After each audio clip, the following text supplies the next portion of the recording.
First day I bought stocks was March 12th, 1941, 42.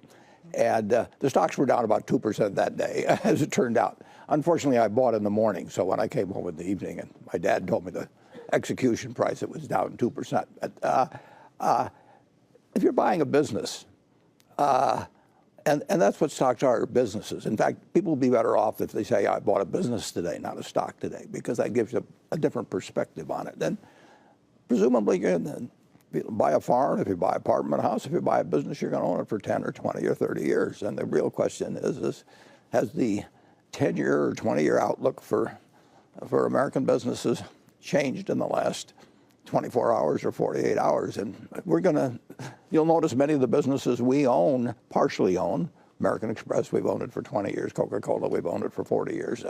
Those are businesses. And you don't buy or sell your business based on today's headlines. And if it gives you a chance to buy something that you like and you can buy it even cheaper, then it's your good luck, basically. Although there are a lot of people who look at the market and they say, look, I want to buy, but I don't want to buy when the market's sitting at new highs, when it's been hitting new records every day.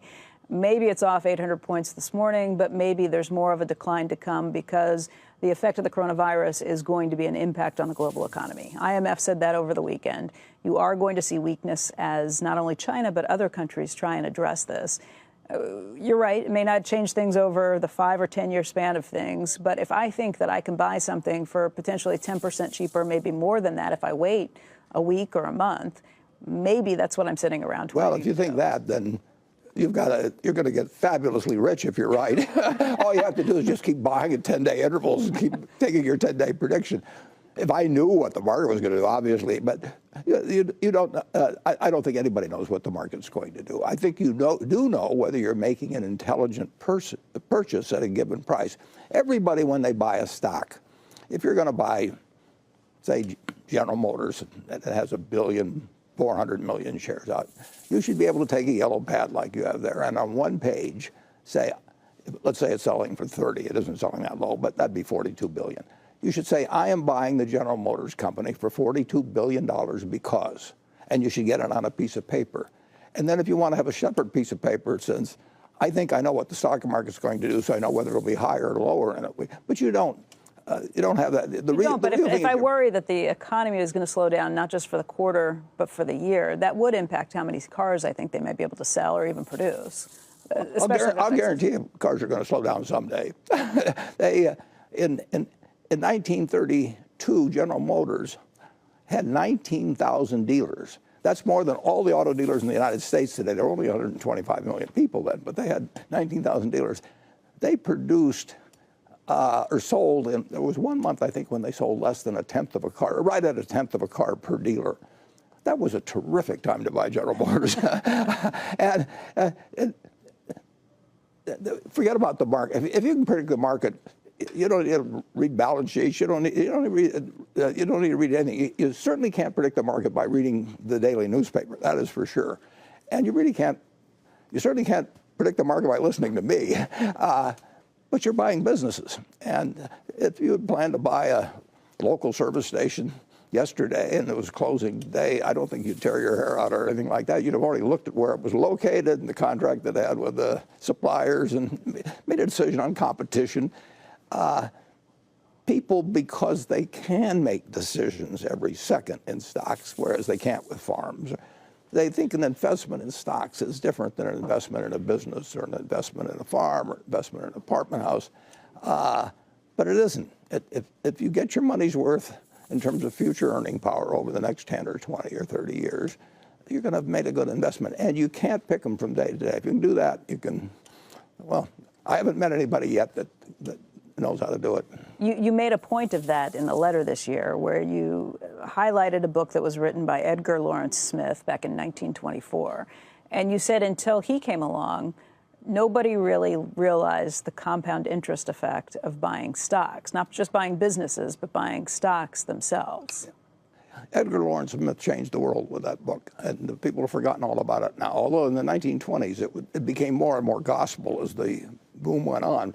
But Edgar Lawrence Smith set out to write a book on bonds versus stocks. And he said he went in with the idea that bonds would be a better investment in times of deflation and stocks would be a better investment in times of inflation. And the first line of his book was to say that he'd been wrong. But he had enough sense to look at his evidence. I mean, I think Darwin said if you found evidence that was contrary to what you already believed, write it down in 30 minutes or your mind will just block it out. I mean, people have a great resistance to new evidence. And he said, if a stock yields 4% and a bond yields 4%, which was what he was talking about then, the stock was going to outperform the bonds because there were retained earnings that were building beyond that yield. And that had been true for a long, long time, but nobody paid any attention to it. We don't get rich on our dividends that we receive, although we're happy to receive them. We get rich on the fact that the retained earnings are used to build new earning power, repurchase shares, which increases your ownership in the company. And Berkshire has retained earnings ever since we started. That's the only reason Berkshire's worth a lot more as we retain earnings.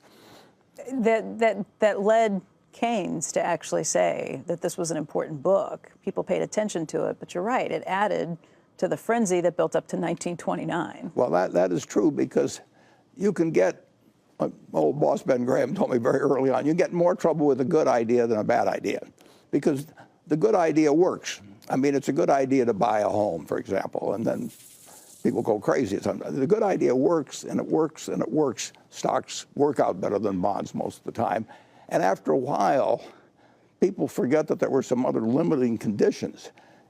With Edgar Lawrence Smith's book, it was that when bonds yield the same as stocks, which was the case then, that stocks are going to outperform because they have this retained earnings. So stocks started going up in the 20s, and all of a sudden they were selling at 5 or 6 times the prices as when he bought the book. And the original correct perception on his part had experienced changing conditions, but people just looked, they got their confirmation through stock prices. And people, that's what happens in bull markets. People start out thinking stocks are cheap, and then they start thinking stocks have gone up. And a stock can be a good buy or a bad buy. A bond can be a good buy or a bad buy. It depends on price.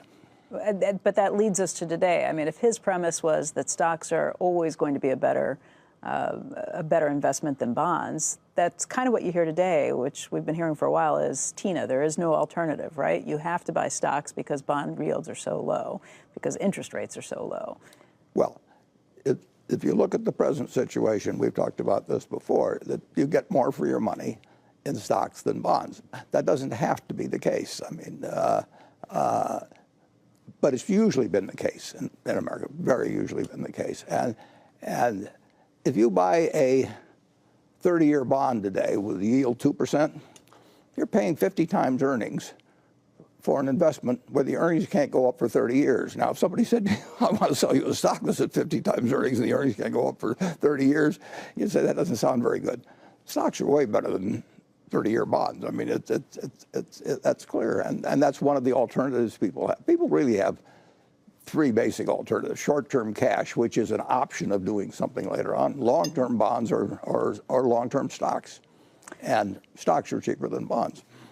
Charlie said recently, Charlie Munger, the vice chairman at Berkshire Hathaway, had his daily journal meeting just a couple of weeks ago. And at that meeting, he said that there's a lot of wretched excess out there and that there's a lot of trouble coming as a result. Do you agree with that? There's always trouble coming. Yeah, there was trouble coming in 1942 when I bought that first stock, all kinds of trouble. Philippines were going to fall pretty soon. There was all kinds of trouble in 1949. There was trouble, certainly trouble in 2008 when I wrote an article for the New York Times. I said trouble is coming, but I said buy stocks. Would you repeat that this time? If trouble's coming, would you still say buy stocks right now? I would say buy stocks if you get enough for your money. And, you know, we buy a few stocks, but we don't look at, we're not buying the stock market. We're saying, I am buying, let's say American Express. We own American Express. There's 815 million shares out and sells it. This morning's 126 or something like that. So it's selling for roughly $100 billion. Now, the real question is whether the company's worth more or less than $100 billion. It isn't what the stock is going to do tomorrow or next week or next month.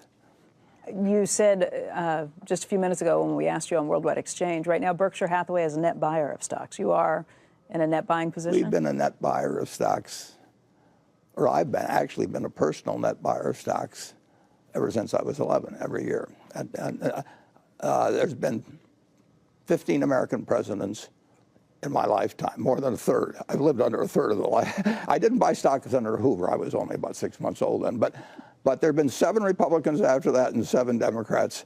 I bought stocks under every one of them. Now, I haven't bought stocks every day. There have been a few times I thought stocks were really quite high. And I've even written an article once or twice, but that's very seldom. But you wrapped up your partnership at one point. I wrapped up my partnership once because you thought it was too expensive. Yeah. Okay. But this is not a time like that? We own $240 billion worth of stocks. Now, we look at that as $240 billion worth of businesses that we own parts of. But I love owning those businesses.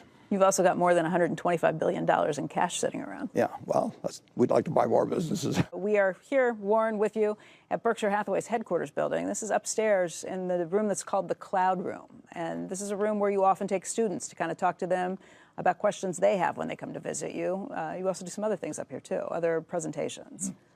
Yeah, I had students here for dozens of years. And for many years, 40 schools would come in. They'd come in groups of 8. At 5 days, I'd spend a year, and they come from all over the world. We had them from Peru, we had them from China, we had them from Israel, and we had a good time always. I've given it up now, but I started teaching when I was 21, and when I got to about 88, I thought, I'll take a rest. Well, there are a lot of questions that are coming in from viewers that have been hitting here today. They're waking up this morning looking at the stock market indicated down by almost 800 points for the Dow. We're actually off our worst levels of the morning, which is something to say when you're still looking at the Dow down by about 786 points. But people have a lot of questions about the economy. They're wondering what's happening right now, particularly with the coronavirus out there. You have a lot of economic data at your fingertips because not only are the many businesses that Berkshire owns, but the businesses you own pieces in. What are you seeing right now around the globe? Well, it affects various businesses. I would say that I received commentary. I get some commentary monthly from almost all of the companies, and a good many of them had some comment about how it was affecting them, and however it was affecting them at that time, I'm sure it's accentuated. But they were affected by tariffs, they're affected by taxes, they're affected by, the most thing is they're affected by competitors and supply and demand over time. And I don't have the faintest idea what our businesses will be doing 6 months from now or 12 months from now. I do think that not only our businesses, but American business generally will be doing fabulously better 30 years from now or 20 years from now. And the long term is in my view, is very easy to predict in a general way, but in an important way. I don't think there's any way to predict what the stock market will do 10 minutes from now, 10 days from now, or 10 months from now. So I work on what I think I'm able to do, and as desirable as it might be to know what was going to happen 10 minutes from now, that's just not something I'll ever be able to master. So fortunately, I can come to a pretty firm conclusion that 20 or 30 years from now, America business, and probably over the world, will be far better than it is now. What are the momentary implications that you've seen from coronavirus? What's an example of a business? Well, an example, for example, we have maybe 1,000 Dairy Queen franchises in China here, and they're just treat only, so they're the older type now with food. But a great number of them were closed, but the ones that were open weren't doing any business to speak of. And Apple is, I mean, our much bigger holding is Apple. We own 5.6% of Apple, and the company came out and said that it's affecting not only its stores, but all kinds of things, supply chain. And I find that certain of our companies have got supply chain arrangements that are being affected by this that I didn't even know had those. Like what? Well, I got one from Johns Manville the other day, for example. You wouldn't normally think of them as having a big supply chain, but Shaw Carpets, or you name it. I'll guarantee you that a very significant percentage of our business is one layer affected by, but they're being affected by a lot of other things too. And the real question is where are those businesses going to be in 5 or 10 years? They'll have ups and downs. Our candy business is a wonderful business, but it loses money 7 months out of the year. But the nice thing is Christmas comes every year. When you look at the economy and how things were kind of chugging along, let's say beginning of this year, yeah, when things first picked up, how would you gauge the U.S. economy at that point? Well, it's strong, but a little softer than it was 6 months ago. But that's over a broad range of business. You look at car loadings, rail car loadings, that's moving goods around. And there again, that was affected by the tariffs too, because people front-ended purchases, all kinds of things, always a lot of variables. But business is down, but it's down from a very good level. So I would say that looking at our 70 businesses, and that actually, they represent hundreds in addition, they're a little softer. On the other hand, I was out with the fellows from the Nebraska Furniture Mart just Saturday night, and their business was up quite a bit in February, but that's because weather was good. So you have a lot of variables that hit. Why do you think business was down, let's say, the last 6 months? Is it a decline in confidence, or is it coming off of levels where there was unusual activity ahead of that? Well, it isn't really down. It's just it leveled off and a little softer maybe now. But, well, tariffs, the tariff situation was a big question mark for all kinds of companies, and still is to some degree. But that was front and center for a while. Now coronavirus is front and center. Something else will be front and center 6 months from now, and a year from now, and 2 years from now.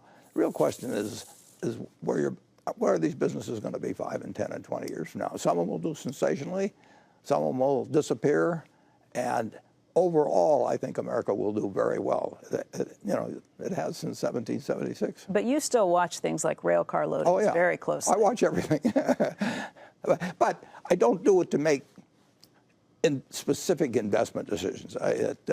But I enjoy. I mean, I want to know what's going on, but I also don't think that I can make money by predicting what's going to go on next week or next month. I do think I can make money by predicting what's going to happen in 10 years. All right, well, tell us more about what's going on, just since you like knowing about those things. Well, as I say, certain businesses depend on weather to quite an extent in retail, for example, in given months. But the big trends you see are going on. I mean, in terms of the movement to online commerce, and I mean, the big stuff keeps moving. But we've got a big investment in the airline business, and I just heard, even more flights are canceled and all that. But flights are canceled for weather. It so happens in this case they're going to be canceled for longer because of coronavirus. But if you own airlines for 10 or 20 years, you're going to have some ups and downs in current business, and some of them will be weather-related, and they can be all kinds of things. The real question is, how many passengers are they going to be carrying 10 years from now and 15 years from now, and what will margins be, and what will the competitive position be? But I still look at the figures all the time. I'll admit that. You mentioned the airlines, and you own stakes in all of the major airlines, but none as much as Delta. I think you own north of 11% of Delta at this point? Well, right. We own our largest position is in Delta. 3 of the 4 positions are mine. 1 of the positions is one of the other fellows of the 4 positions. But we own a very roughly close to 10% of the 4 largest airlines. There's been a lot of speculation. In fact, some of the questions that came in over this weekend were questions about those airlines, wondering if you would buy any of them outright. Have you considered buying any of those companies outright? It'd be very unlikely we would do that. I'm not saying it's impossible, but it's complicated. Why? Well, for one thing, they're regulated, and there's an interplay. I'll just give you an example, not that we'd be doing, but with Delta, we own 18% of American Express, and American Express is a bank holding company, and bank holding companies have limits as to what they can do, and we're a passive holder of a bank holding company with American Express. But if we owned an airline that was tied up with them, they'd have lots of arrangements. There's a lot of complications because it's a regulated industry. Anytime you get in a regulated industry, you have more complications in transactions. So is it fair to say you like these stocks and you would own more if it wasn't complicated? Well, to go beyond 15% in any company, we would have to go in on Hart-Scott-Rodino. I mean, there's a lot of rules as you increase your ownership. Obviously, almost anything we own, we'd like to own more of. Are you buying more of any of those stakes right now? Apple shares? Right.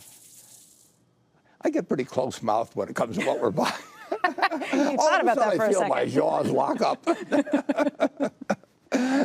But fair to say, it's fair to say, that anything that we own, we like.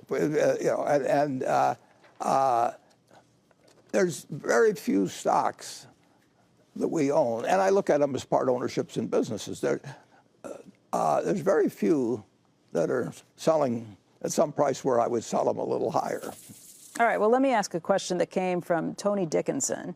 He said, in the fourth quarter, Berkshire sold 55 million shares of Wells Fargo. Should shareholders view this as a lack of confidence in the new CEO turnaround plan, and what is Warren's future outlook for Wells Fargo? Well, I won't give him any advice specifically on Wells Fargo, but it's absolutely true that we've sold down our position. Some of it was sold down to avoid being over 10%, because then you do have some filings with the Fed and so on. But you've sold well more than that. Yeah, we've sold well more than that. I think 8.4% was the last. Yeah, that sounds right. And no, we sold Wells Fargo in the fourth quarter, and we sold it earlier. Can I ask why? Only because I did get a number of questions. Yeah, well, I can understand that, but we just don't want to give any advice on what we're doing, because I could change what I'm doing tomorrow. We talk about everything except we don't give stock advice. Okay. I'll try one more from Tony Dickinson, just because I think I got 15 or 20 different questions on this. Berkshire owns $32.58 billion of Bank of America and $17.39 billion of Wells Fargo. One position's been increasing while the other's been decreasing. Does Warren like Bank of America twice as much as Wells Fargo? And how should shareholders view the holdings? Yeah, well, I think they've seen that we bought Bank of America and we've sold some Wells Fargo. All right, let me ask you a broader question that comes in just on interest rates and the impact that might have as well. Varun Jain writes in on Facebook, hi, I'm a huge fan and a student of Mr. Buffett. Please ask him, what impact does the zero interest rate environment across places like Japan and Europe have on their banks, whether the business is still good? And does the prolonged low interest rate regime in the United States hurt the prospects of American banks like JP Morgan, et cetera? And in such circumstances, do Indian banks, which have high return on equity, look attractive to Mr. Buffett? Yeah, well, I can't comment on that latter, but generally speaking, with there are a lot of other variables too, but the banks are going to make more money if there are higher rates with a steeper curve. The curve is more important. In other words, the 10-year versus short-term rates may make more difference in the absolute level. But American banks have made very good money with very low interest rates. Around the world, if you look in the UK or Europe or Japan, even lower rates have made it pretty tough for banks. The returns on equity are not as high, and they have to use more leverage to even get the same returns, and I don't like that as well. If you are talking about the curve that we're looking at this morning, the 5-year, 2-year is inverted. 2-year 10 is not right now, but the 10-year is below 1.4% this morning. And think of it, the 10-year at 1.4%. That means you're paying 70 times earnings for something that can't increase its earnings for 10 years. Okay, now, if somebody came to you with a stock and said, you know, this is a terrific stock. It sells at 70 times earnings. The earnings can't go up for 10 years. You'd say, well, explain that to me again. Right. But no, we've never seen a situation like this in the world, literally. I mean, you can go back and read Keynes, and you can read Adam Smith, and you can read, all the great ones. And they don't talk about negative interest rate. It never crossed their mind. With supply and demand, all these marginal costs.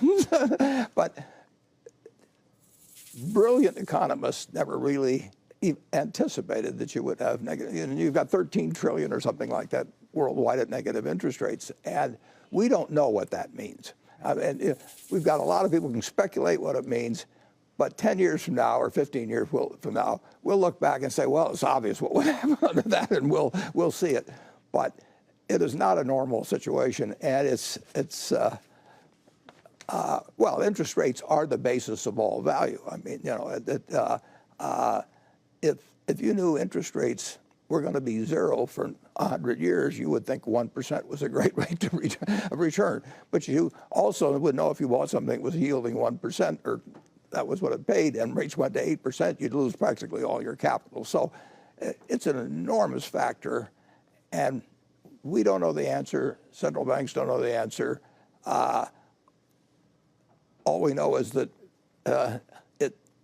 it's been useful in stimulating things, and particularly asset prices, now for 10 years. And what we thought was temporary in 2008 and 9 in the way of monetary policy to stimulate, we've just put our foot on the gas even further. The whole world has.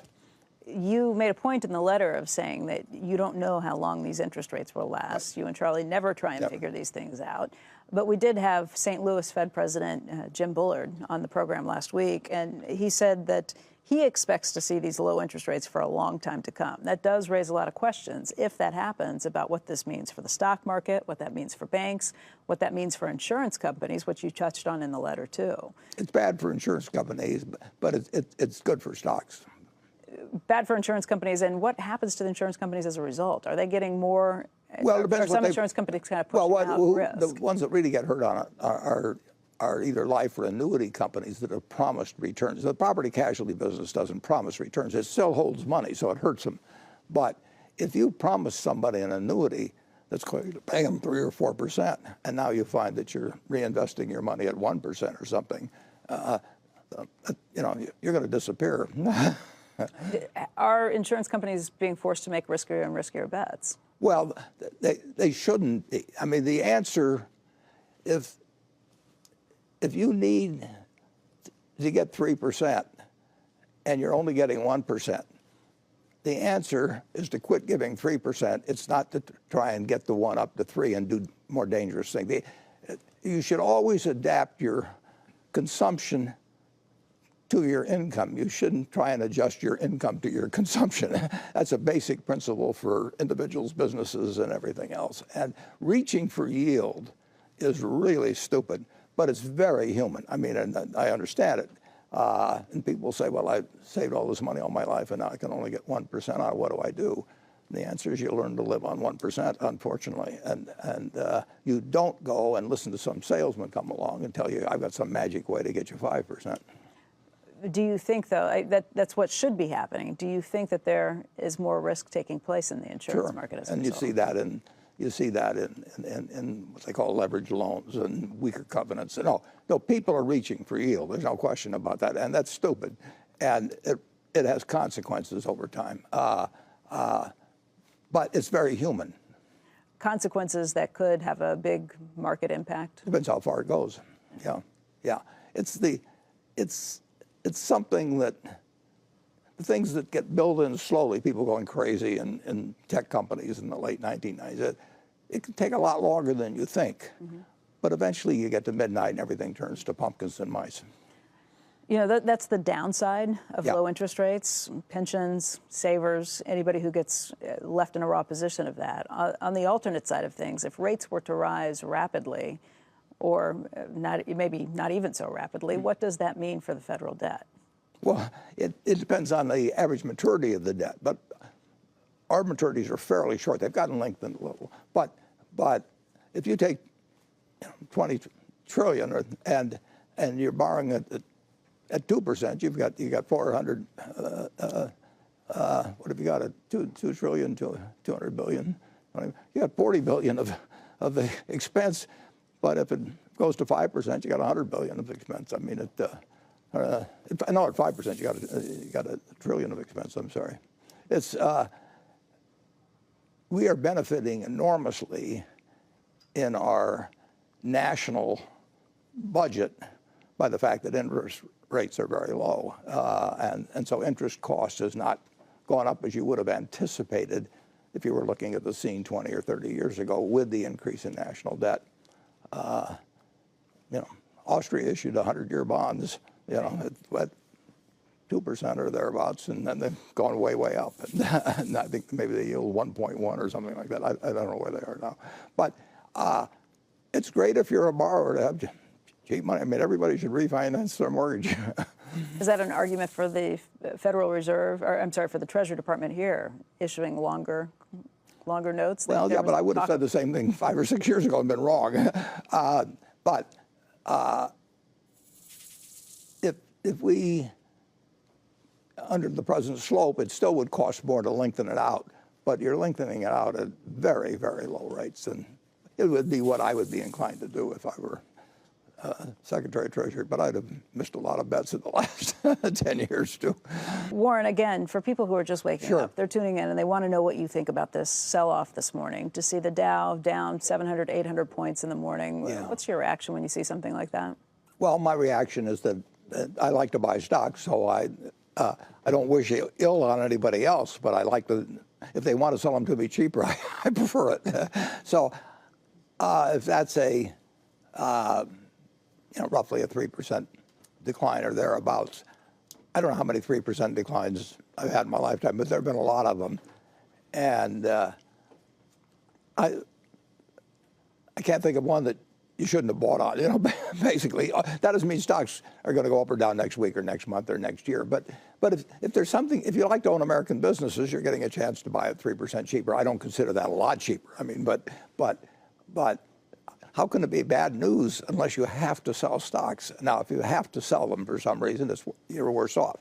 If you don't have to sell them, I mean, somebody can come around and offer you a quote on your house today, and it can be 2% less than they offered you yesterday.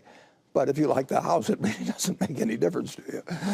Does that mean Berkshire will be buying stocks today?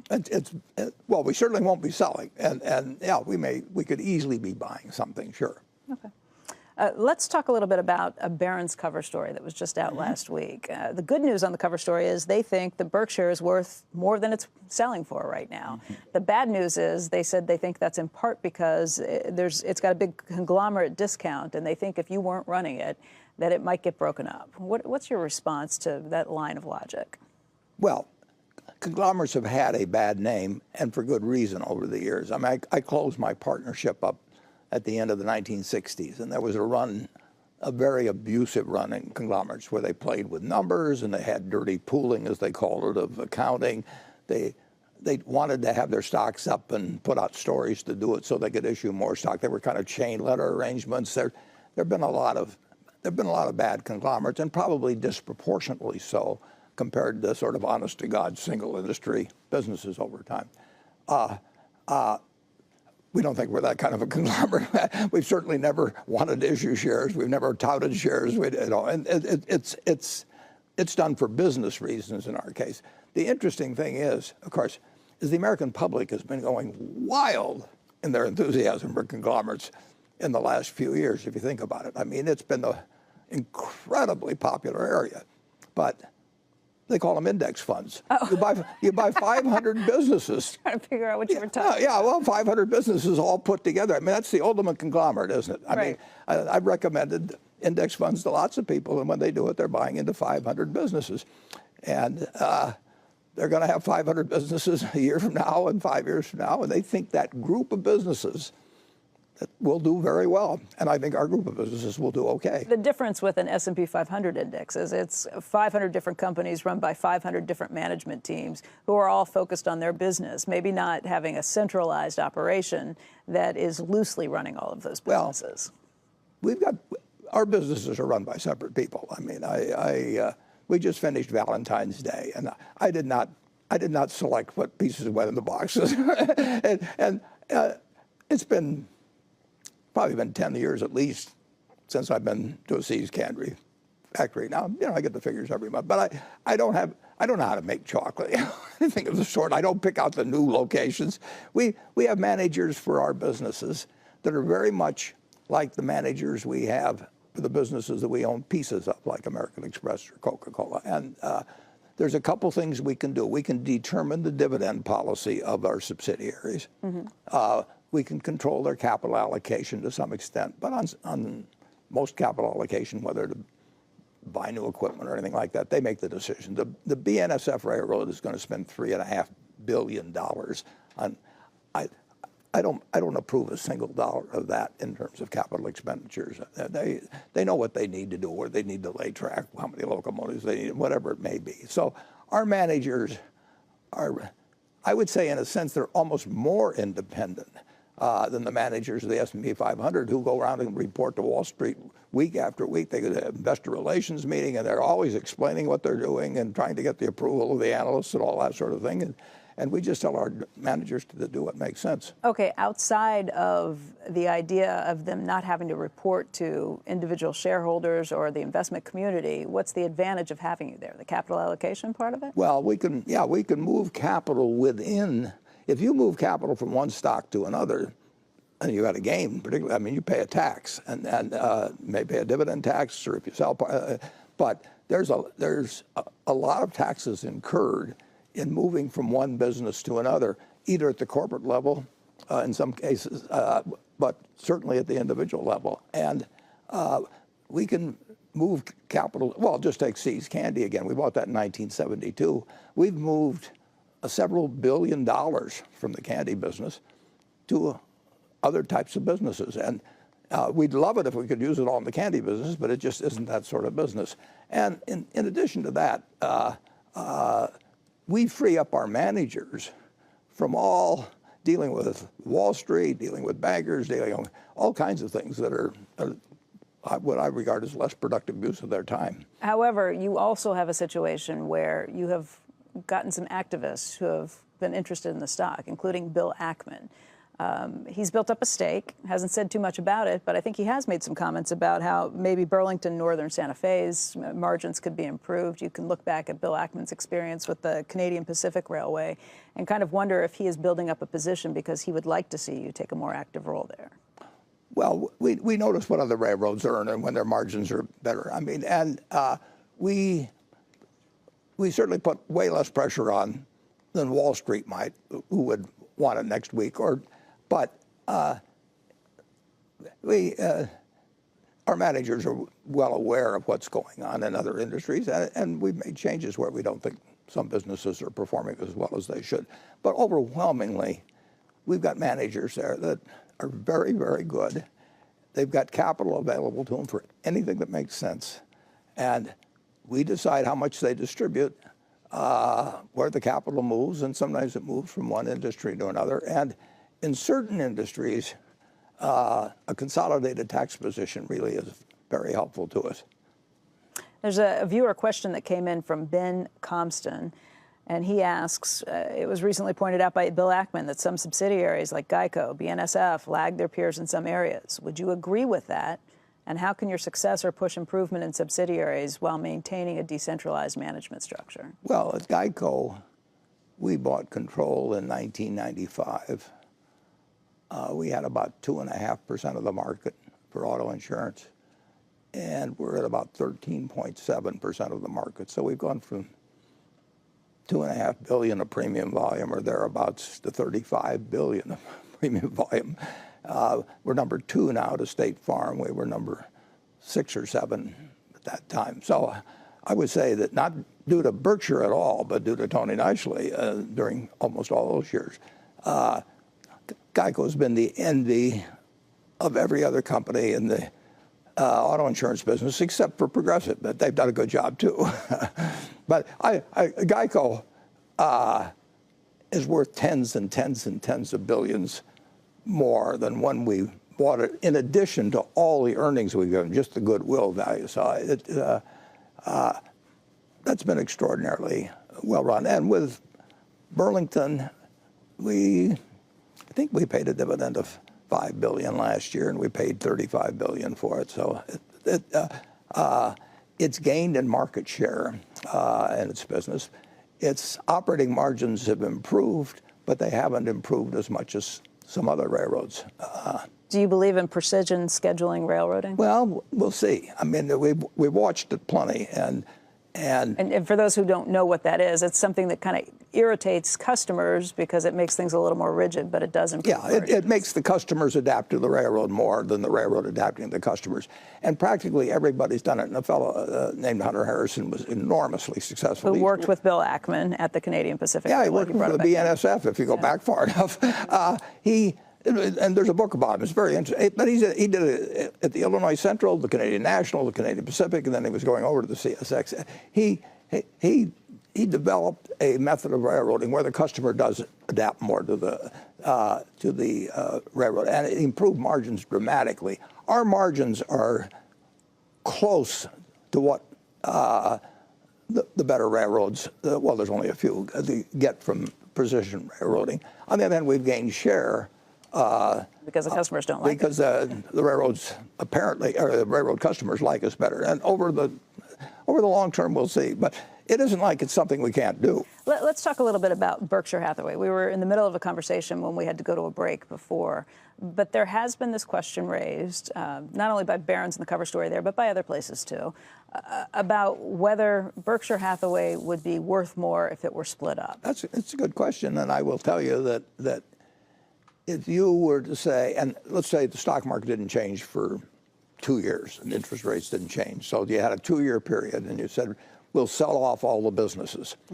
I don't think, I mean, you have the expenses of selling them. Now, if you sold them all to people who leveraged them up to their maximum, you might get a little more than the stock is selling for. It would be very tax inefficient, very tax inefficient. Interestingly enough, up till 1986, it wouldn't have been. I mean, there was a general utilities doctrine that governed corporate breakups, and so you could dispose of businesses or securities if you did it right. You could dispose of securities or businesses that had appreciated without a tax at the corporate level. That was done regularly in various ways up till 1986. They revised the tax code big time. They killed general utilities. You can't do that now. Now you can have spin-offs, this business or that business. You probably have to lie a little in terms of your purpose in order to get the best tax ruling. And it takes time, but you cannot break up, you cannot dispose of the entire business, business by business, without having very substantial tax liability. It would not produce a gain. On the other hand, having them together produces, there's some very valuable synergies in there. Now, we don't use leverage as much as the people who would buy them piece by piece would do. So we could leverage Berkshire up to the sky. I've promised people we won't, because we have insurance promises to people out 50 or 100 years, and we've got shareholders who are going to own the stock for 50 years, and they do not want us to leverage to the sky. But there would not be a profit if we were simply to announce that over the next 24 months that you could come in and buy any business we had and we'd sell them to the highest bidder. You made a point of talking about this in the annual letter. You said, key to my Berkshire-only institutions is my faith in the future judgment and fidelity of Berkshire directors. They will regularly be tested by Wall Streeters bearing fees. At many companies, these super salesmen might win. I do not, however, expect this to happen. That's exactly true. And I think by writing it, it helps it a little, too. No, there's no question that Wall Street would love to come along and sell anything that we've got. I mean, there's a fee every time that there's a transaction, and they're big fees, and there's fees for financing. I mean, so we've had all kinds of people snoop around that. They know they're not getting it done with me, but it won't get done later on either.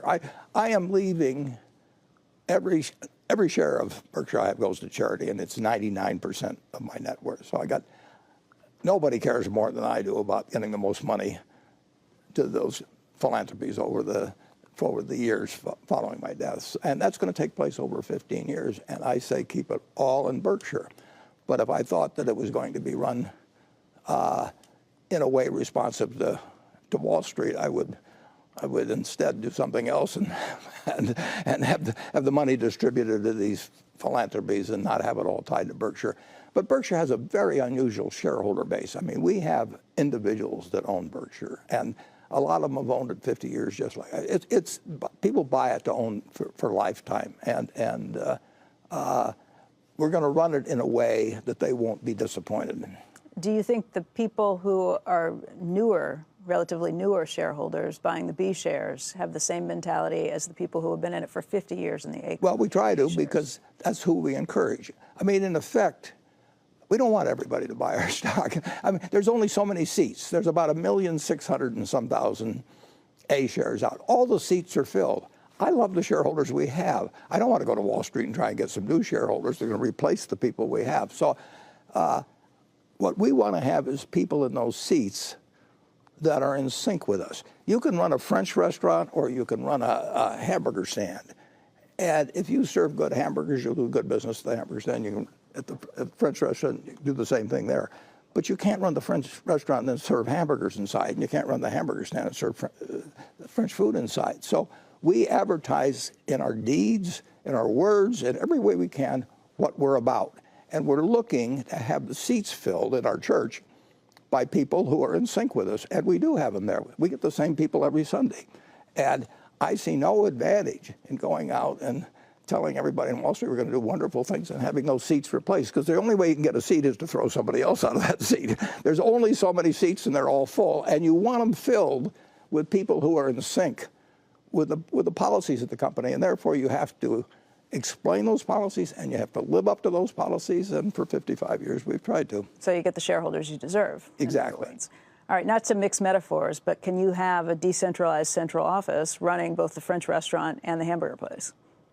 Well, we're not trying to have the railroad management run the utility or anything else. Decentralized, that's what I mean. A decentralized headquarters that's in charge, a conglomerate in charge of all those different businesses.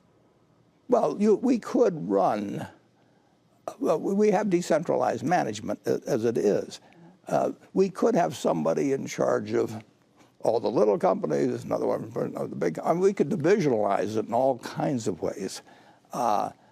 I think we'd have more overhead. I think we'd have a different sort of manager. Our managers like running their own businesses, and they never have to finance their businesses. I mean, they never have to go to Wall Street. They probably save 25% of their time, and I want them to feel they own their businesses, and that's all they're responsible for. If we mess up some other way, they get paid based on how they do, and there again, we attract managers who like to operate on that basis. We don't attract managers, particularly who think they're going to keep moving step by step through various divisions and eventually run the whole place. One of the things that people wrote in, a lot of people had questions about the banks, about what's happening with the banks, what you've changed with some of your investments over time. Jason Goldberg writes in, he says, please ask Warren about his views on the bank stocks in general and on Wells Fargo in particular. Over the last 2 quarters, he sold almost a quarter of his longstanding Wells Fargo stake. Also in the fourth quarter, he dumped a third of his Goldman Sachs shares, although he still owns over $75 billion in bank equities. So what do you think about banks? Not necessarily the sell-off today, because you don't look at day by day. Well, banking is a good business if you don't do dumb things on the asset side. I mean, basically. And it's a business that the banks we own earn between, the commercial banks earn between 12% and 16% or so on net tangible assets. That's a good business. It's a fantastic business against the long-term bond, at 2%. If you have a choice between a 2% instrument and a 12% instrument, which one's going to win over time? So if you ask me whether I think banks are going to go down where they only earn 3 or 4% on tangible assets, I don't think that'll happen. The question is really whether they do something massively dumb. I mean, which periodically a number of banks have done, and I feel very good about the banks we own. They're very attractive compared to most other securities I see, and most of them are buying. Bank of America is buying in a lot of stock every year. So our ownership of the Bank of America this year probably will go up 7 or 8% without us spending a dime. I'd like to own any business, any good business where my ownership goes up 7 or 8% every year without me spending any money, and on top of it I get a dividend and so on. They're very attractive, both against interest rates and against against bonds and against other stocks, in my view. You say occasionally they do dumb things. Maybe you're talking about Wells Fargo with the scandal that it had. It just settled on Friday with a number of the regulatory institutions that were kind of looking into it, the investigations that were taking place for $3 billion. Yeah. Does this mean that they have kind of finally gotten through that and can move forward? I don't know the answer to that. I know that they paid $3 billion because it was announced. I don't know what else is outstanding. But Wells Fargo is classic in terms of one lesson. My partner, Charlie Munger, he says, whenever we have a problem, you attack it immediately. He says an ounce of prevention is not worth a pound of cure. An ounce of prevention is worth a ton of cure. And we've seen that time after time. And the interesting thing, and I don't know the details at all, but the original thing was a whole bunch of phony accounts. Now, I don't know how, if you open up a couple million phony accounts, you make any money on it at all. I mean, the shareholders didn't make money. People say that, well, the incentive structure was set up so that some of the employees didn't make much money. It was the dumbest incentive system you can think. And as soon as you learn, you can devise dumb incentive systems. We've done them ourselves. I mean, you can cause people to do the wrong thing because they will do what they're incented to do. And they had obviously a very dumb incentive system. People started playing it various ways. And the big thing is they ignored it when they found out about it. I mean, you're going to do dumb things in business, and we do them every day, you know. But you absolutely have to attack a problem as soon as it occurs, and you know about it. And if that had happened, Wells Fargo shareholders would be a lot better off. But Wells Fargo shareholders did not profit from opening up accounts that were phony accounts that had nothing in them. I mean, somebody was getting paid so much per account. And the practice spread, because bad practices do spread if they're allowed to spread. And they were ignored, which is a total disaster. And look at the consequences. So 2 or 3 years later, who's paying? The shareholders are paying for something that didn't do them any good whatsoever. Is that why you've sold off some of the shares? No, not specifically. I know you don't want to get specific on why. No, I'm not recommending it. What stocks? People have to make up their own minds on that. But okay, I want to ask you a question about Todd Combs and his new role at GEICO. I got several questions that came in from that, and let's just use this one from Peter Lampras.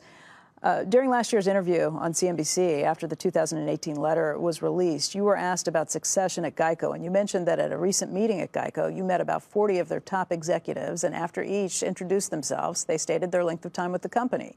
The shortest was 19 years. Please explain why none of these 40 top executives were qualified to take over as CEO after the retirement of Bill Roberts. Again, that's Pete Lampras from Chicago. Yeah, Bill Roberts took over not even 2 years ago, and he has done a terrific job in connection with Tony Nicely. I mean, GEICO is my first love, absolutely. I tell the other companies that you can compete for my second love, but you can't compete for my first love, which is GEICO, because it goes back 69 years, and it did wonders for me. Anyway, GEICO, Bill Roberts took over a little less than 2 years ago, and then in either October or November last year, he said he'd like to retire in a year. He would adjust it in any way that made it the easiest for us. And we did not have the person, in my view, to replace him at that point. And Todd Combs, who's worked with Berkshire now for 10 years, he actually was a product manager at Progressive in the past, and he knows a lot about insurance. Insurance is probably the only business I know something about that we're in. All the rest of them are total confusion. But I understand the insurance business to some degree. Todd understands it very well at the operating level. And so Todd is there, and I hope very much that he's not there very long, because I'd like to get him back to Omaha. But our intention always is to promote from within, and we would hope to pick out the right person at GEICO. It isn't that there isn't somebody there, it's just you want to have the right one, because when you put somebody in, you're going to keep them there for a long time, and or her. And does that suggest Todd is not going to be there for a long time? I don't think he's going to. No, the plan is not for him to be. I mean, he has not made a permanent career shift, he, I don't know how long he'll be there. We have one important problem, which is which all insurance companies have, but Progressive has done a better job of managing correlating or risk with rate, and that is what we're focused on now. Correlating risk with rate. In other words, having the proper rate. Right, charging the right amount. Charging the right amount. If you were in the life insurance business and you thought that 80-year-olds had the same life expectancy as 20-year-olds, you'd have a big problem. And what would happen is you'd write all the 80-year-olds and somebody would write all the 20-year-olds. So in auto insurance, the same thing. There's a vast difference. In auto insurance, I'm not sure. I might prefer the 80-year-olds over the 20-year-olds. Well, you might, and you certainly would prefer the 80-year-olds to the 16-year-olds. I mean, right. Yeah, and you'd prefer the 16-year-old female to the 16-year-old male. There's a whole bunch of things. So you've got to you really got to segment risks, and that's enormously important. And every company's trying to do it better all the time. We do it far better than we did 50 years ago, but we have room for improvement on that. We're focused on that. And in the meantime, we're growing faster. We're gaining market share. GEICO is a fantastic asset. Todd's job is to focus on that, but it's also to work himself out of a job very, very quickly, and preferably to work himself out of a job with somebody from GEICO. Eric LaFont writes a follow-up question. He says, Warren, why did you and Ajit decide to appoint Todd Combs as the CEO of GEICO? That part you've answered, yeah. But how will he be able to run GEICO, manage a $13 billion investment portfolio, oversee Haven, and be on the board of JP Morgan? Yeah, well, it'll keep him busy, and we've told him he's unlimited use of a NetJets. Really? Oh, sure. No, I mean we want him to be efficient. That's what NetJets is for, and he, he'll be working 70-hour weeks. The question about the portfolio is interesting. Most months, neither Ted nor Todd makes a single change in their portfolio. I mean, portfolio management is something that you learn over decades. And when I ran Solomon, I was running Berkshire's portfolio. It is not something that you have to sit there day by day and do. People do it that way, but if there are many years where if I just left the portfolio entirely the same and didn't make any changes, we'd be better off. So that's not about. But you're right in terms of JP Morgan's board, and he's going to be a very busy guy. GEICO's the top priority, but it isn't going to stay the top priority for a long, long time. All right, let me run to another question that Max0205 wrote in. Have Todd Combs and Ted Weschler outperformed the S&P 500 since they began working at Berkshire? Why don't you disclose their record? Why don't I? Why don't you disclose their record, they said? Well, we're not disclosing. I think it would be very unusual for a firm to disclose everybody's sales last year among their salespeople or anything like that. I mean, they're entitled to work in relative anonymity. Our directors know how they do. I know how they do. We made a lot of money with them. I feel very good. I feel very good about them in all ways. But we're not going to tell you how much each candy store sells. It's See's Candy, or who was the top person at any place brought in sales or whatever it may be. All right, let's jump to Berkshire's overall record versus the S&P. Berkshire has now underperformed the S&P 500 on 1-year, 3-year, 5-year, and 10-year marks. Yep. Is that because it's too big, and will it ever be able to outperform the S&P? Well, certainly being too big is part of it. But I would say this. During that same time, I mean, last year, we achieved, now I don't like it, GAAP earnings very well, but we achieved the highest GAAP earnings of any company in the world has ever achieved that's investor-owned. And we have the highest net worth of any company in the world, investor-owned, any company in the world. So I would say, related to safety of principal over time, I feel good about it. And I feel good about the fact that 99% of my money's in it, and that it will be the source of all the philanthropic contributions that are made for 15 or dozen years after I die. So, but I do not think it will be in the top 10% of stocks performing over the next 10 years. I don't think it'll be in the top 15% of stocks performing in the next 10 or 15 years. I also don't think it'll be in the bottom 10% or 20% or 30%. So, but our ability to have a huge edge over the market generally with a $550 billion market value, it's just, it'll be minor, but it'll be done in a very, very safe manner. Is an investment in the S&P 500 a better investment than Berkshire? It could be. On balance, I think we'll do a little better, but it'll be it'll be minor. It depends on the kind of market we're in. If we're in a down market, we're going to beat it. I mean, it's that simple. And sometimes we will be. The last 10 years we haven't been. But over 55 years it's worked, and it will continue working. But it will not work at all like it did when we were working with $100 million or $1 billion. There's no question about that. But we've got good businesses, and we won't be in the bottom quartile, I promise you that, over any long period of time. There are people, like there were back in 1999, who have said maybe you've lost your edge. It was a similar thing in 1999 where you saw the technology stocks that were the big high flyers that people were pouring their money into, the dot-com companies and a lot of others associated with that. If you look at the markets again, it's the technology companies that have the big runs. This time you're participating in Apple, which is one of those front runners. But is this a cyclical thing to you? You think there'll be another market downturn and then Berkshire there'll be a downturn sometime. And then Berkshire outperforms at that point, or? Oh, we'll outperform in a down market, but that may not be particularly satisfactory to people. But no, we will, because we have these businesses that are making money, and I mean we're geared somewhat away from a full market participation in either direction. But that's fine. We own, if you think about it, we're 80-some% in equities.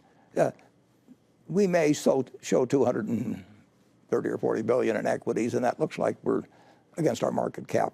We're 40%, but we own 100% of these other businesses. Those are equities too. I mean, we own a railroad, and we own insurance companies, and those are equities. So we're about 80% roughly in equities, and about 20% in cash. And I'd rather have that 20% in other good businesses, but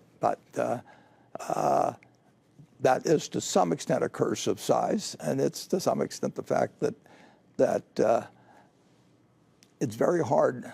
If interest rates stay at this level, we'll wish for the next 10 or 20 years, we'll wish we'd been 125% in equities. I mean, equities are so much cheaper than bonds, long bonds, that something will change in a major way. I just don't know what.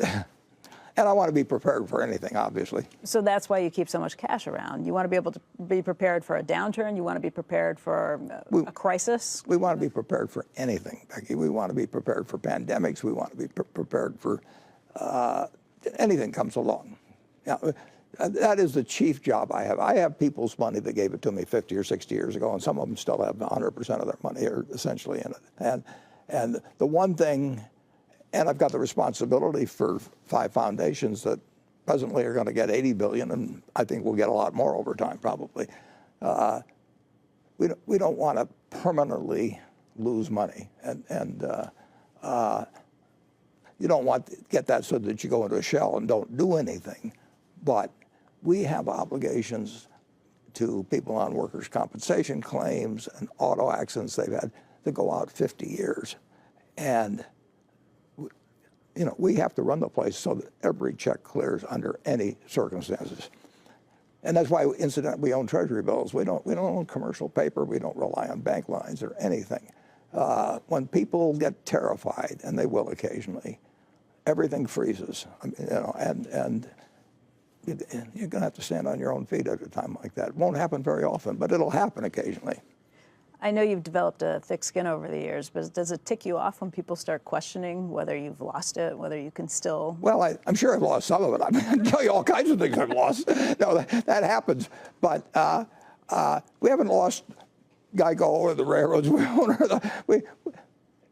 Berkshire, without me, is worth essentially the same as Berkshire with me. I mean, my value added is not high, but I don't think I'm subtracting value, but the big thing is how our businesses do and what we get to add in the way of businesses over time. And we can add them through marketable securities. I mean, we own 5.5% or a little over of Apple. It's probably the best business I know in the world. And we own 5.5% of it. And that is a bigger commitment that we have in anything except insurance and the railroad. So it's our 3rd largest business. Yeah, it made the point that it was bigger than your biggest acquisition, Precision Casualty. Oh, sure. No, it's our 3rd largest business. All right, let me test you on your thick skin. Okay. Wow. Here was the kicker of that Barron's cover story. He said, there's reasons to think that the company will be a market beater when he's gone. In the meantime, happy 90th.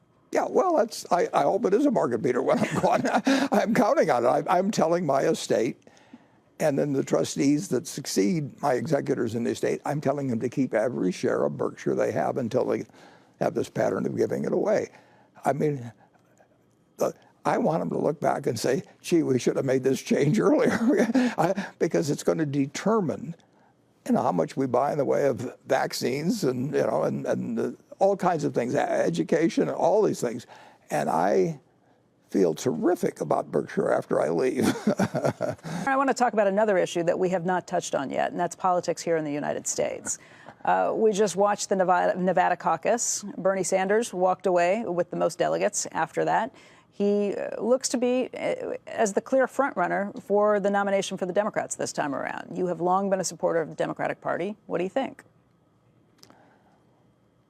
Well, I think I'm going to wait and see who gets the nomination. But I'm a Democrat, but I'm not a card-carrying Democrat. And I've voted for Republicans. I've contributed to Republicans. In fact, I've only run for 2 offices in my life. One was head of the Young Republicans at the University of Pennsylvania, and the other time I was actually on the ballot running for a delegate to the Republican National Convention in 1960.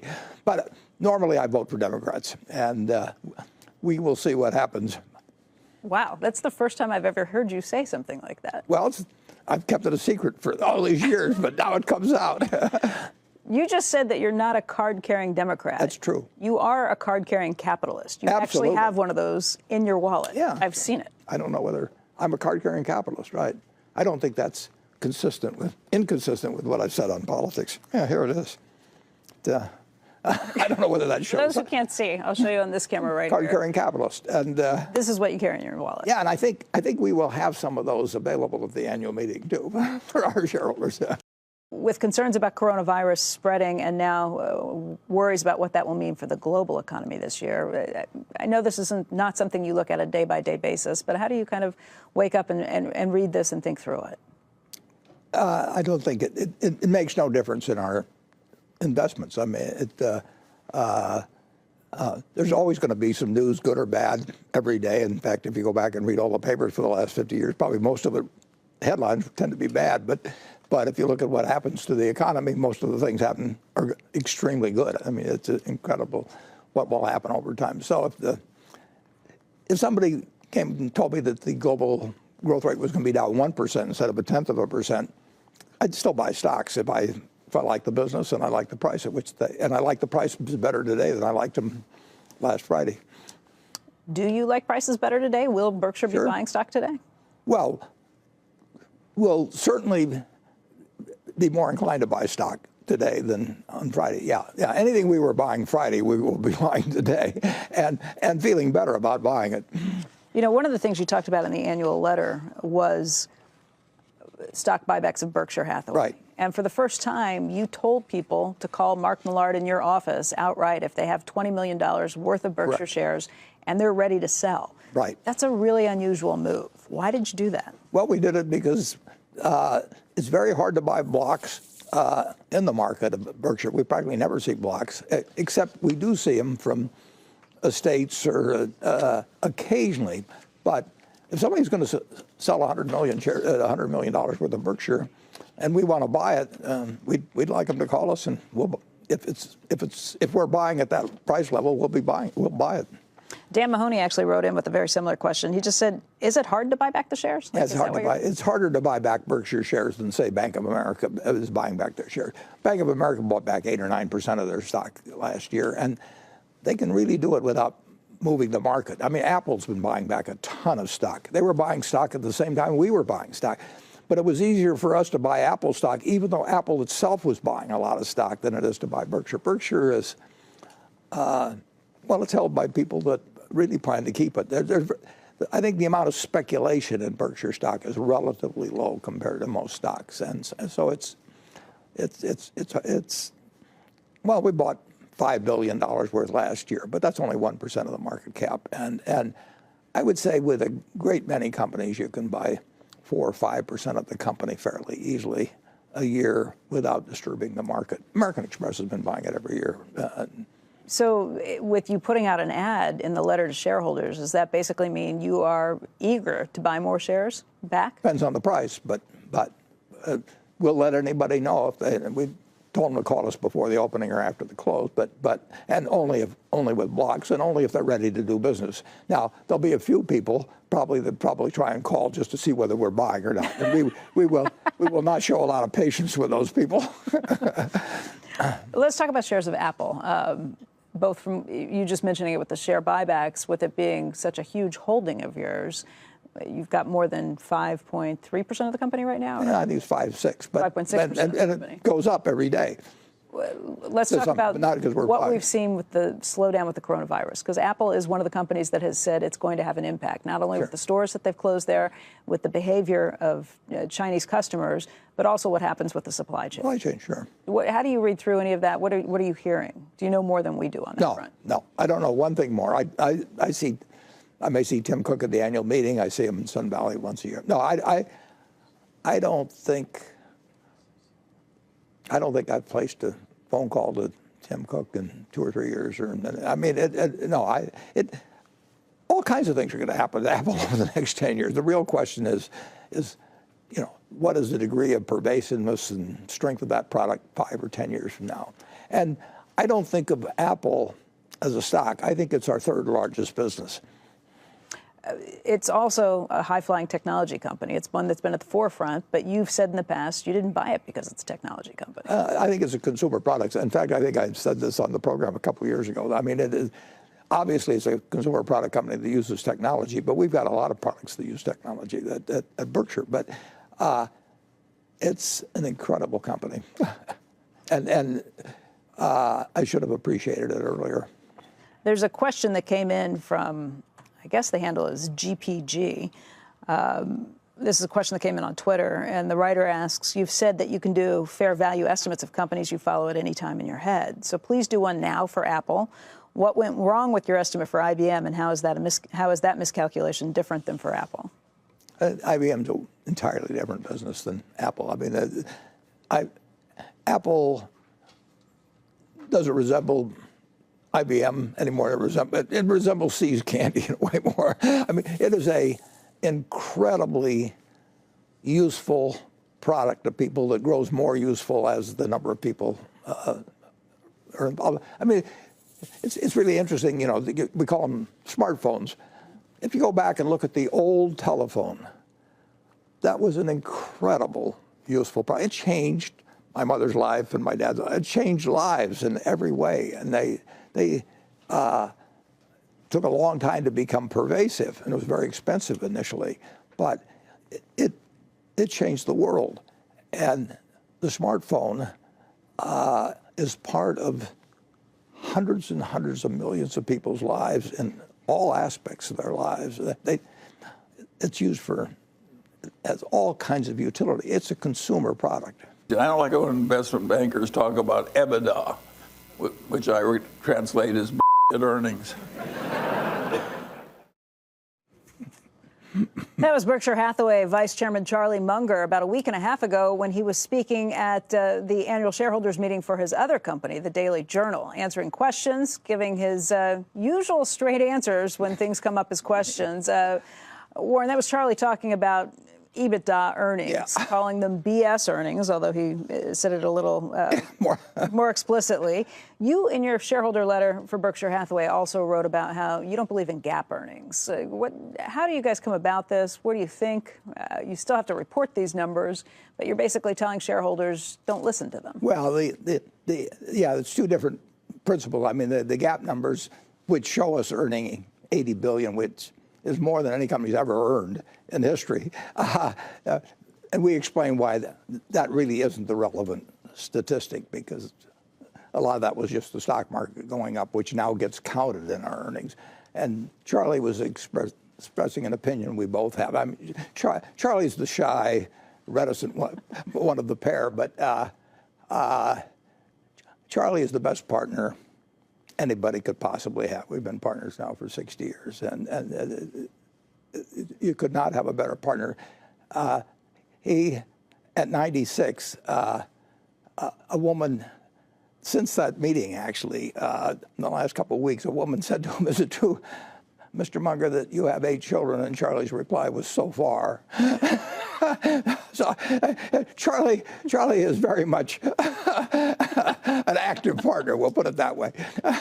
Next time I see him, I'll get an update on that to see what so far still Yeah, going. okay, let us know what happens with Yeah, I will.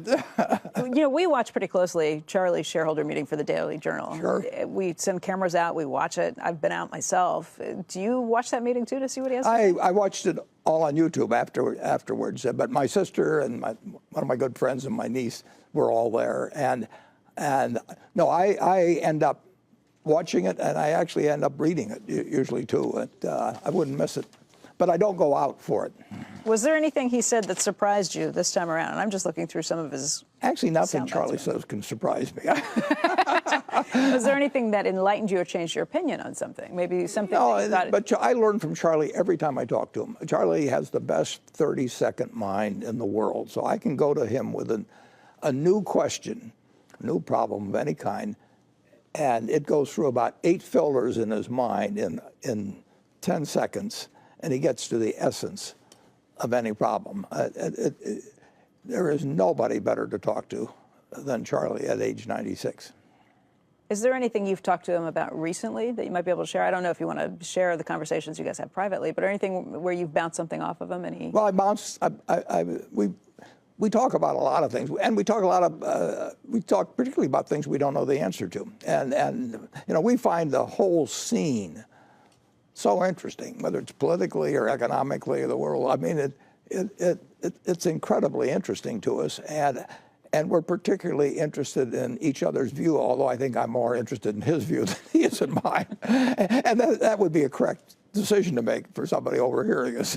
What's something you guys don't understand right now? Oh, we do not understand at all what the outcome will be in a world where 13 trillion is being borrowed at less than zero, and even Greece went on short-term. I think Greece, the 10-year bond is 1%, for example, and at the same time, in this country, we're having, under very good business and market conditions, we're having a 4.5% federal deficit, and nobody is concerned in the least. And we're talking about massive new programs and so on. Everybody talks about how they'll pay for them, but they really, you know, the deficit's going to widen. So we don't know what world comes out of something where you start with extremely low interest rates and high rates of growth, and then what you do for stimulus later on. But the whole game, I mean, the game always unfolds differently than you expect, and that's what makes it so interesting. You know, the 10-year, speaking of these low rates, just a little bit ago hit its lowest yield since July of 2016 this morning. I think it was 1.377%. We're back at 1.396%. But 10-year rates below 1.4%. Yeah. Would you have anticipated this? It makes no sense to lend money at 1.4% to the U.S. government when it's government policy to change to have 2% a year inflation. I mean, you've got the government is telling you we're going to give you 1.4% and tax you on it, and on the other hand, we're going to presumably devalue that money at 2% a year. So these are very unusual conditions, and classical economics, it doesn't appear that, you know, what do people do under such circumstances? Does everybody buy a mattress and stick their money under the mattress or what? And it particularly seems unusual when the world is generally prosperous, and you know, but the game is always changing, but it always looks logical in retrospect, and it always looks puzzling prospectively. But there's always things to do that make sense too. Like what? Well, I hope that's what we're doing. It's buying good businesses at decent prices, whether all of the businesses or parts of the businesses through the stock market. You know, you told me a year and a half ago, maybe longer, that when you went out to try and buy whole businesses right now, it just looks too expensive, which is why you started buying pieces of companies, more stocks, putting money in places like Apple.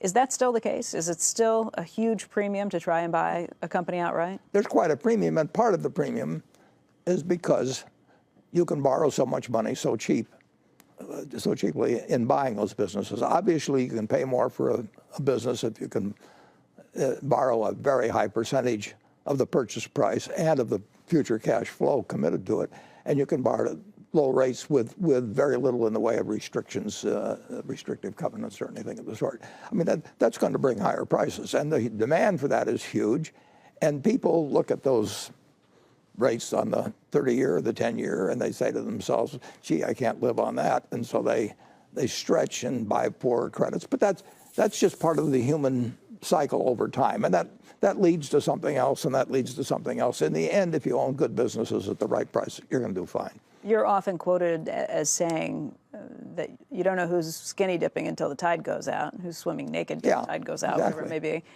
You get the sense with a high tide right now that there's a lot of skinny dipping taking place? We're certainly we're allowing people to borrow money on much weaker terms than we were 5 or 10 years ago. You couldn't borrow money at all there for a period of 10 years ago. I mean, you literally, Berkshire couldn't borrow money. I mean, everything stopped. And now the pendulum has swung dramatically, and yet we still have, we have very, very, very low rates. It's hard to believe that 10 years or 20 years from now we will have a substantial continuation of negative interest rates. But I've already seen things I didn't think could happen. So who knows what could happen? That's what makes it interesting. One of the things I wanted you to weigh in on, if you could, is I don't know if you saw, but David Solomon, the CEO of Goldman Sachs, on our air actually, announced a couple of weeks ago that he won't be taking any companies public, Goldman won't, unless they have at least one diverse board member, and are likely going to push that to 2. In the state of California, they put a law into place saying that you needed to have a female board member. And I'm curious what you think of not just the push towards more diversity on boards, but the requirement. Because I also note in your letter that you have very specific thoughts about what it means to be a board member, what it means to be an independent board member, how wealth is involved in all of that. What are your thoughts? Well, at Berkshire for decades, we've given the 3 factors in addition to integrity, but for board membership, and we want people who are business savvy. We want them to have a strong personal interest in Berkshire itself, and we've got directors who really represent shareholders basically at Berkshire, and I think they do a great job. Now, that doesn't mean that they don't think that we should delight our customers, that we should treat associates well, that we should behave well in our community, both local and national. But our directors represent the shareholders. So Warren, just to follow up on it though, what's your thought about both the requirement that maybe banks and others, investors, are going to force companies to have diverse candidates on their board, laws, as I mentioned, in California? Yeah, actually, there's been sent to us a proposal which, unless it's withdrawn, will be on our proxy. I can't tell you precisely what it says, but that relates to this issue, and we will get our shareholders' view on it. I personally, and I want shareholders I want directors that represent the shareholders, and in terms of my estate, with maybe currently $80 billion worth of shares to give to philanthropy, I hope that we have we do have a group of directors that I think will be very conscious of doing the right thing. The reason I asked the question is because the other point you made, which I think is a very smart one and is often misconstrued in the corporate governance land, is that an independent director these days isn't always independent in large part, and you make the point that those that don't come to the table with some form of wealth often need the job. They need the money, they want the money, and therefore that makes them less independent. And the reason I ask this is one of the things, as we've been trying to get more diverse candidates on boards, more women on boards, as you know, there are fewer CEOs, fewer people who have made enormous amounts of money, and people therefore then can question their independence. It becomes a very tricky issue. And that's what I was hoping you might weigh in on. Yeah, Andrew, I've been on 21 publicly owned boards of publicly owned companies, and I've seen them in operation. And I would say that people that I have often seen, and it's perfectly understandable, I have often seen people who are classified as independent directors, and they're getting $300,000 a year for a job that takes them a couple of days, maybe 6 times a year, maybe 4 times a year, and the company flies them to their office, and it's very enjoyable, and the company's good, and who wouldn't want a job like that? I mean, it's an incredible job, and I get calls from headhunters, I get calls from CEOs, and they ask, who I think would make a quote good end quote director, and what they are asking is, who is not going to cause too much trouble, and who their name is going to reflect credit on the institution, and they are not looking for somebody that I would regard as really independent, and I don't blame them. I mean, if I had spent my life being a teacher or whatever it might be, I mean, my IQ is just as high as the average or higher than the people on the boards and all that. But on the other hand, I want to get on a board. I mean, $300,000 a year would look terrific, and you don't even have to retire probably in most cases at 65 or anything of the sort. So to call them independent is ridiculous. If you're on one board like that, you want to really go on another one and make $600,000 a year, and you are not going to do things that irritate your present CEO. So when he or she gets a call and says, "Would this guy make a good director?" that the answer is no. I mean, it's just ridiculous to ignore the factor of compensation with board members. Larry Fink recently said that our investment conviction is that sustainability and climate-integrated portfolios can provide better risk-adjusted returns to investors. What's your view on sustainable investing? Well, I don't happen to make that decision when I'm buying the stocks in our portfolio. What their individual policies are, I think they're all pro-social. I mean, obviously, you've got to be in tune with your society. But if you think that I look down at a bunch of stocks and decide whether to buy Apple or whether to buy J.P. Morgan or I'm not using the factors and that he lays out. Okay. I want to run through a series of questions that have been in. These are kind of all over the map, so forgive me, we'll bounce around, but these are questions that came in from viewers that I thought were good ones. Lucas writes in, he said, did Justin Sun change your mind on cryptocurrencies? For anybody who doesn't know, Justin Sun bought the dinner or the lunch that you just had from the last Glide Foundation fundraiser. He is actively involved in Bitcoin. After that meeting, his PR people put out some notes saying that, you kind of listened to cryptocurrency and maybe you're a little more in tune with the idea of Bitcoin now. Well, I would say this. When Justin and 4 friends came, they behaved perfectly, and we had a good 3.5-hour dinner, and the whole thing was a very friendly exchange of ideas. But cryptocurrencies basically have no value, and they don't produce anything. So you can look at your little ledger item for the next 20 years, and it says you've got X of this cryptocurrency or that. It doesn't reproduce, it doesn't deliver, it can't mail you a check, it can't do anything. And what you hope is that somebody else comes along and pays you more money for it later on. But then that person's got the problem. But in terms of value, zero. So it sounds like he did not change your position. No, but I didn't change his either. And I had a very pleasant dinner, and those people they behaved more than well. And they gave Justin gave $4.6 million to Glide, and that will buy a lot of meals and provide a lot of beds for people in San Francisco. So I thank him. He gave you some Bitcoin. What's it feel like to be a Bitcoiner? I don't have any Bitcoin. You don't? No. Okay.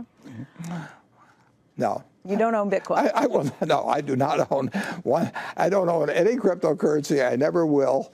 And in the end, I may start a war on currency. You know, maybe I can create one, and I'll say there's only going to be 21 million of them, and you can have a little ledger sheet from me and everything that says you have it, and you can have it after I die, but you can't do anything with it except sell it to somebody else.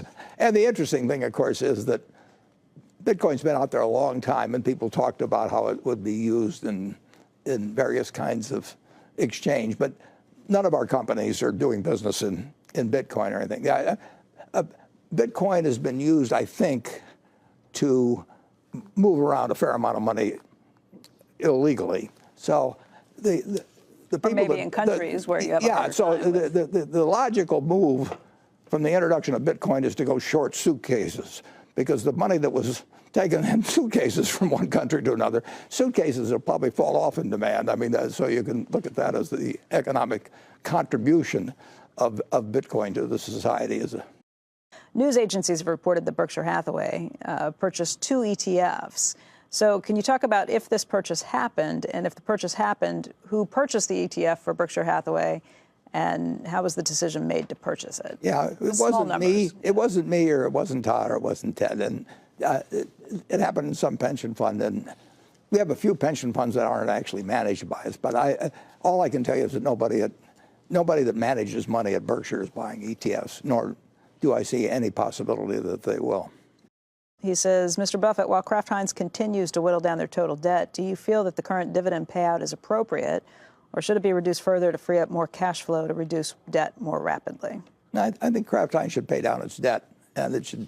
But I think under present circumstances, it appears that it can pay the dividend and pay down debt at a reasonable rate, and it has too much debt, but it doesn't have debt it can't pay down, and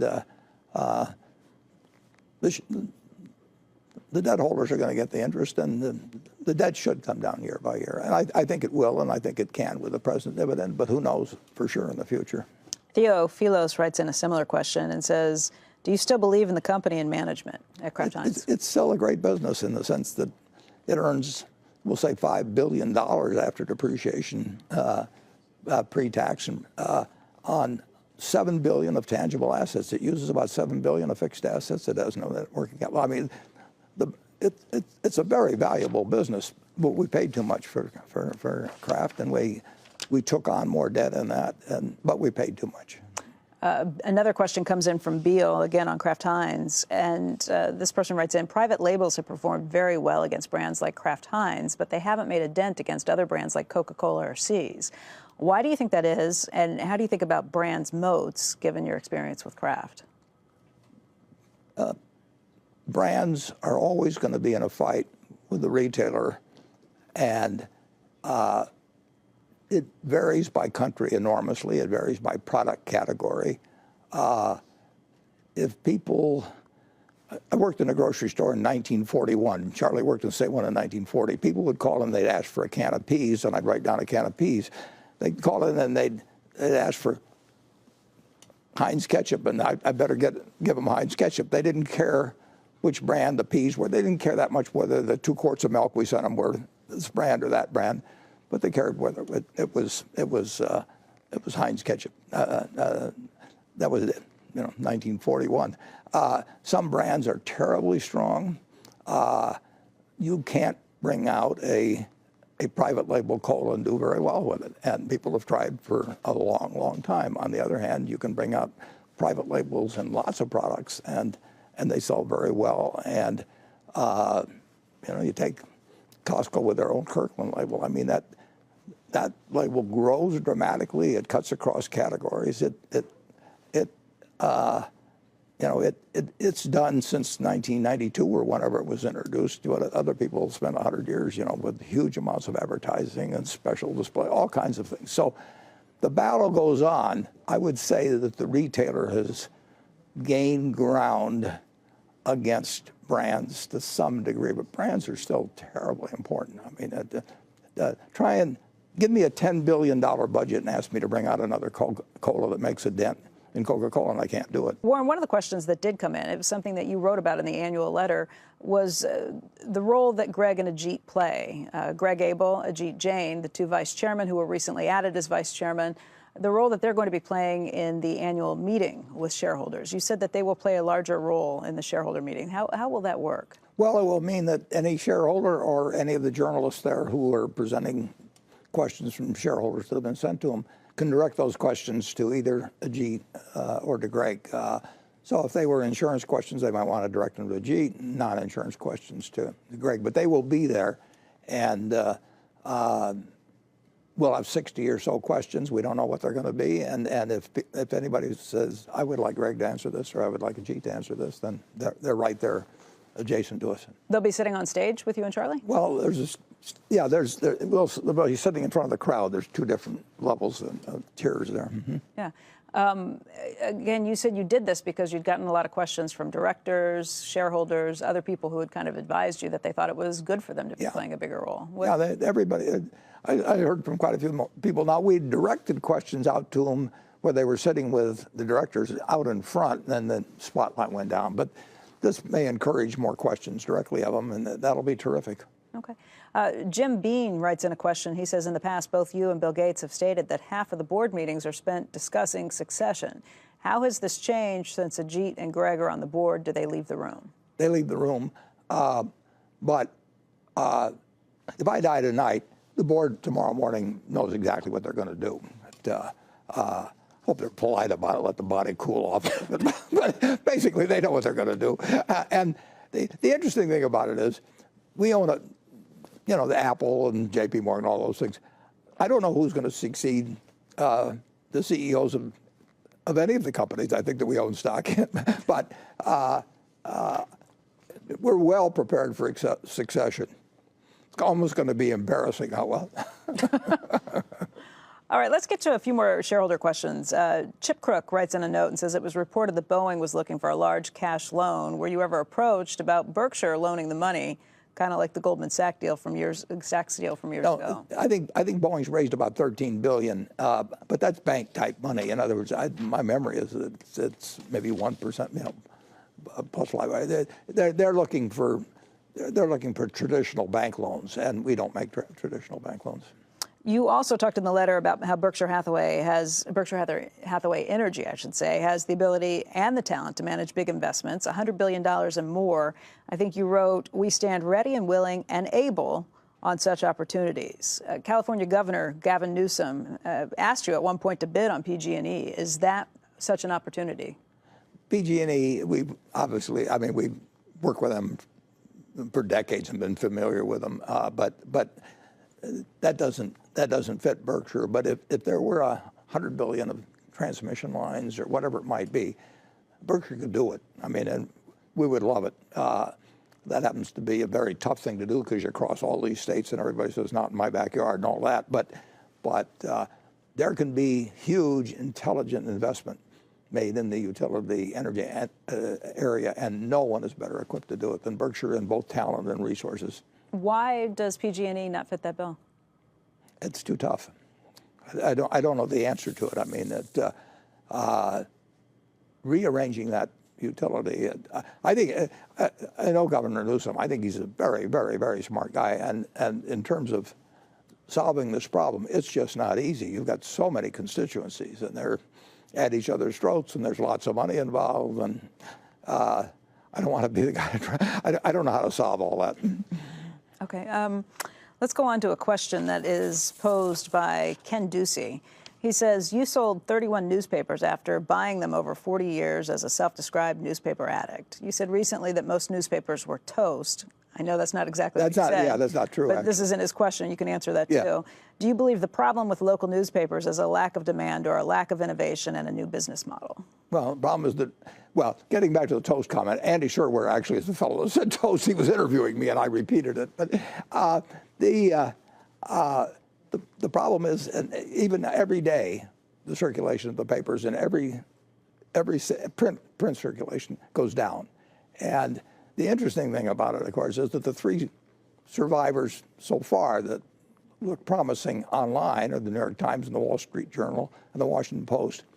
All three of those papers sold their smaller papers. The New York Times sold, I think, 11 papers about 7 or 8 years ago. The Dow Jones, which owned the Wall Street Journal, and now is owned by News Corp. They sold the Ottaway newspapers, 8 papers. Washington Post sold the Everett Herald. So they all saw the handwriting on the wall before I did, and they all sold their papers. That was their reaction. They did not try and figure out the online solutions. They got out of them, and unfortunately, I bought some, and we're still in it. I mean, we are financing Lee, and we think Lee has by far the best opportunity to continue print as long as anybody and to find an online solution for these papers. So we put new money into the newspaper industry here, or we've committed to do it. It will close in a month or two. And then finally, very quickly, we are in the Berkshire Hathaway's headquarters building here in Omaha. Strom writes in a question that says, why did you decide to rent your offices for all these years instead of buying the building or building your own office building? Well, we only use 1 floor of the 15 floors here, but we have signed a lease for the next 20 years on 1 more floor, so it shows just how flexible our thinking is about the future. How much growth you're anticipating? Yeah, we don't want a big headquarters office. If we had a big headquarters office, we'd fill it, believe me. I mean, if we had 15 floors of our own, we'd have 15 floors worth of people. Warren, before we let you go, let's just go back to the futures again this morning, because right now the Dow is indicated to open down about 830 points. Weakness again on concerns about coronavirus and what that means. What's your mentality today as you kind of go out and look at the stock market and decide what you're going to do? We're buying businesses to own for 20 or 30 years. We buy them in whole. We buy them in part. They're called stocks when we buy them in part. And we think the 20 and 30-year outlook is not changed by coronavirus. All right. Warren, I want to thank you for your time today. We really appreciate it, your generosity with your time, and we hope to see you again soon. Come every year. Thank you.